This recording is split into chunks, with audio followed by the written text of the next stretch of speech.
you're a content creator, diba? And you're also a psychologist, diba? Are there particular strategies that you look out for or you implement in your content making to ensure that, the content that you put out is informative, supportive, inclusive, diba? And diverse? Yeah. So, usually parang tinitingnan ko din muna yung mga comments ng mga followers. Like, ano ba yung needed nila? Right. Tapos minsan tinitingnan ko dun sa mga insights kung ano ba yung pinaka-common na gusto nilang maintindihan sa mental health. Then syempre kailangan ko din tingnan. Like, may times na automatic na sa akin kasi napag-aralan naman siya. Pero syempre para mas updated, may times na susuportahan ko siya ng ilan sa mga studies. Kumukuha ko ng mga parang pinopost ko din. Parang basta nag-a-appear na lang yung mga studies na yun. Pero yung kung paano ko siya sinasabi, something na makaka-relate pa rin sila. Kasi ang pangit naman kapag masyado siyang scholarly or academic, general public yung kausap. So parang kailangan din ng research, and at the same time, may times na yung mismong language ay talagang magaan lang. So ganun ko lang siya ginagawa. So ayun, ganun lang. Tapos importante, before ko siya i-post, piniplay ko talaga siya, pinapakinggan ko din. Kasi iniisip ko kung paano siya mapaperceive. Kasi baka offensive pala siya sa particular group, di ba? O kaya naman mamaya may mga nakaka-trigger pala akong sinasabi. So, piniplay ko siya before ko din siya i-post talaga. Tapos in terms of paano maging inclusive, siguro swerte lang ako kasi na parang talagang na-train din ako dun sa pagiging inclusive. At the same time, part din kasi ako ng minority group. So, importante na parang kailangan mo din equip yung self mo sa iba pang mga area na baka hindi ka totally familiar. Halimbawa ako, parang may kailangan ako i-research about persons with disabilities. Ano ba yung mga terms na gagamitin para hindi maka-offend sa mga taong merong, halimbawa, autistic. Dati, ginagawa parang person with autism. Pero nakita ko sa research na yung mga taong may autism, nag-identify pala sila na autistic. Okay lang tawagin silang autistic. Okay. Hindi kailangan na person with autism. Kasi nag-identify sila doon, autistic. Okay lang yun sa kanila. Before, akala ko mas nagiging inclusive ako kapag person with autism.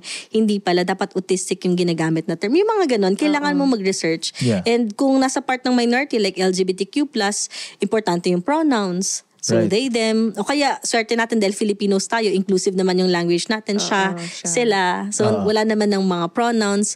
So, kailangan talaga nagre-research din. Kung ikaw medyo privileged, importante na i-search mo din yung mga, ano ba yung mga dapat na kino-content na hindi magmumukhang poverty porn, o kaya niro-romanticize, halimbawa yung mga bagay about I've never heard of resilience, mga ganyan. So, ang dami matututunan talaga sa internet kasi nakakatakot makancel. So, kailangan talaga din tinitingnan natin para wala tayong nasasagasaan sa contents. Actually, I just have a follow-up yung in the sense na kasi that word also inclusivity, it's used a lot. What how do you understand it and what does it really mean?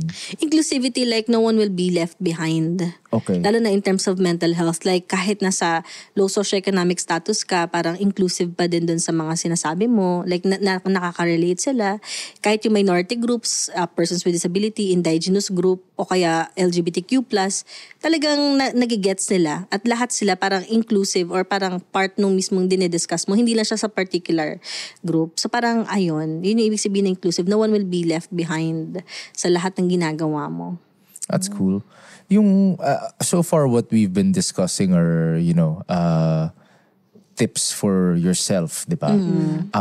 Are there any roles that, the people around you, your friends, your family play in, keeping up with your mental health and helping you feel good?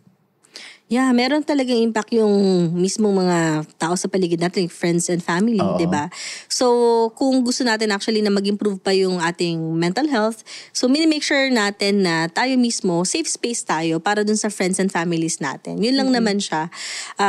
At the same time, kapag pinapractice natin na maging safe space tayo, hindi natin alam na yung mga tao sa paligid din natin pala, kahit pa paano, natuturuan natin sila na maging safe space din sila.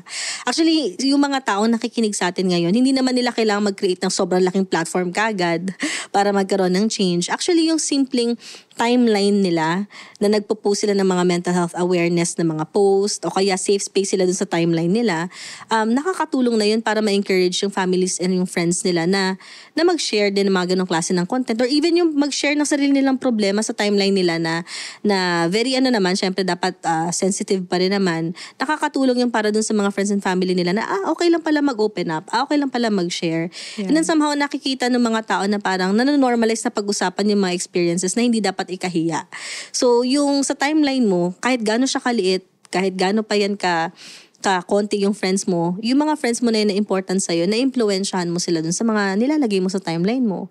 So, ayun, meron talaga siyang impact. And by safe space, you mean like an environment where there's free flow of communication, parang ganyan. No judgment, I'll listen to you. No judgments, yes. Okay, because I feel like if I say safe space to my parents, you're like, well, what does that mean? Diba? Okay. That's actually interesting kasi I feel like, diba, it's something that you can do, pero if everyone around you does that, diba, parang kung lahat kayo safe space towards each other or among each other, mas makakatulong talaga yun, diba? Mm-hmm. Oo. May mga na-empower ka na hindi ka totally aware. So, kaya okay din. Have it all with PLDT Home Fiber. Only all 1,799. Get everything you need now in one upgrade. Enjoy unlimited internet speeds of up to 200 Mbps that comes with a special entertainment bundle plus more exciting promos and giveaways monthly. Visit pldthome.com/fiber-upgrade for more details. Hi, I'm Rian Portuguese. Don't forget to like and share this video. And don't forget to follow PLDT Home on its social media accounts.